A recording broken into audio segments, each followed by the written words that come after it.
வணக்கம். வாங்கோ, எப்படி பீன்ஸ் கறி வைப்போம், அதுக்கு என்ன செய்யறதான்னு காட்டுறேன். வாங்கோ, வீடியோ போடலாம். சீரகம் எண்ணெய் விட்டுட்டு நல்லெண்ணெய் விட்டு கடுகு சீரகம் போட்டு வதங்க விட்டுருக்கேன். இது இப்போ வடிக்கிற நேரத்தில் நான் இப்போ கட்டி வச்ச வெங்காயத்தை போடுங்க.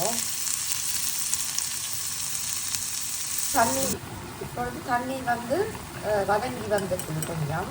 இந்த நேரத்தில் நான் ஒரு தேவையான நீங்கள் தூள் போடுங்க. மிளகாய்த்தூள், கறி மிளகாய்த்தூள் இதையும் போடும். அப்படியே தண்ணி விடாமல் நீங்கள் இதை வதக்கி விடுங்கோ. கொஞ்சம் தேங்காய் பால் விட்டால் கறி ரெடி ஆகிடும். இப்படி கிடக்கிட கிளறி தண்ணி விடாமல் இப்படியே நீங்கள் வதக்கி எடுக்கணும். கறி இது வதங்கிட்டது. இந்த நேரம் நான் ஒரு 2 டீஸ்பூன் தேங்காய் பால் பவுடர் எடுத்து கொஞ்சம் தண்ணி விட்டு கலக்கி வச்சுருக்கிறேன். விட்டு வதக்க விட்டீங்கன்னு சொன்னால் கறி தயார்.